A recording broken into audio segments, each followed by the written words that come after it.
Dr. Mutegi, how do you perceive the development of education technology in Kenya during the past years?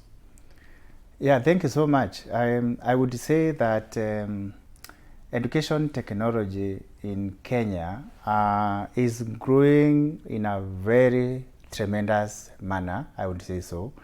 Because if I compare what is happening now and what was happening like 3 years back, there is a lot of development. For example, before COVID, there was not much use of technology, especially in teaching. And in just a few lecturers in public universities who are using the very basic technologies like a projector in class, or maybe use of a laptop for making notes, or even printers for printing the handout notes that they were giving to the students. Those were the very basic technologies that were used at that time. Of course, there were radio programs, but those ones are for the lower levels of education, like secondary or primary schools. There was also use of TV.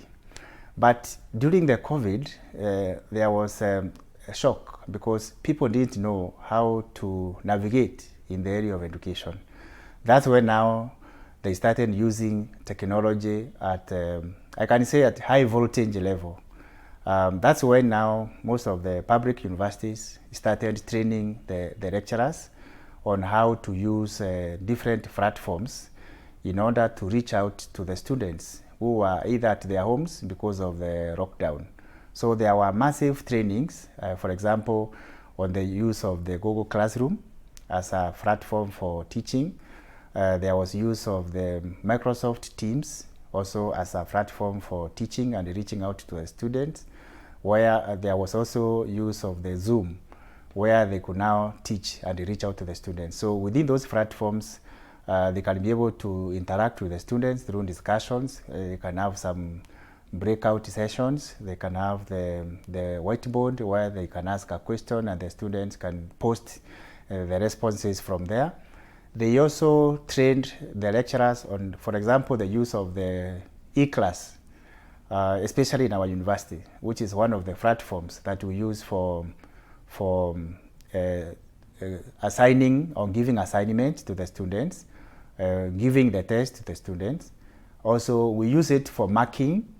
We also use it for exporting the marks and also the submission of marks. So I can really say that there is a lot of transformation in the last 2 years or 3 years of COVID in terms of the use of technology, which was largely not used at that time. We did understand it during the COVID time with some lecturers from the University of Nairobi, Dr. Gishoi and Professor Kalai, just to mention a few, where we found that besides the platforms that I've just mentioned, there were other social media platforms that are mostly used by the lecturers and the students. We have the WhatsApp, which we found almost 90% of the lecturers were using the WhatsApp to share the resources with the students. Because most of the students, they form groups and they are on a WhatsApp group. So it is easier to send them the notes in the WhatsApp, and then they can download the notes and read. It is also easier to communicate to them about the class. So for example, if the lecturers create like a Google Classroom link or a Zoom link or a Microsoft Teams link, they can post the link in the WhatsApp. Then the students can be able to join now the class, clicking on the link which is in the WhatsApp. We also found that there are some lecturers who also share the materials using the Facebook. They also use the Facebook for interactions with the students. They can post a question there, or maybe a lecturer can have a video clip on a certain area of their specialization, post it in their Facebook account, and then the students can give comments about the video clip, and where they can be having some kind of interactions, where they can ask questions, the lecturer can respond. So I would say I've seen a lot of reforms in the Kenyan education system, especially on the use of the of the technology in teaching. And one of the beauty of technology, I would say, unlike the face-to-face teaching, which sometimes is limited in terms of giving illustrations and expressions, the technology is very key, because now it can address all the needs of the students, because using what we refer to as the VARK, V-A-R-K, where V stands for visual. So when we are teaching using the technology, it is easier for those students who learn through seeing things, like use of the projectors, look of the video clips. They can really understand. There are those who learn a lot through aulo, that is through hearing. So that's why you can have the video clips. The students can listen to the sound of the teacher as they are teaching or talking, and they understand. There are those who understand more through writing and reading. There is also that we call that kinesthetic, where they learn through practicals, where there can be some simulations.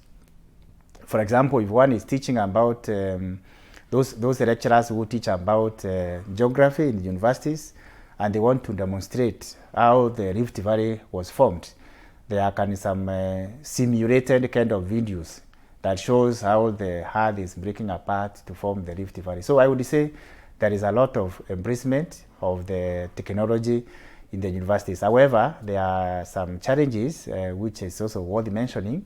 Some areas not connected to internet, and you find that in as much as you want to use the technology for teaching, the learners can have the difficulties of having access to the classroom because of lack of internet.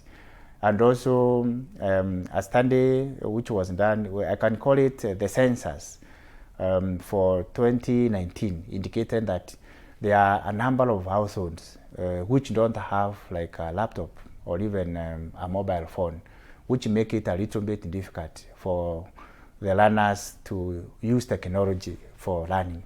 But there are other technologies that, as I mentioned earlier, which are very accessible to most of the homes, like the radio and TV, but those ones are more appropriate for lower levels of education, like the primary level and the secondary level. I think that's what I can say about the development of technology in Kenya.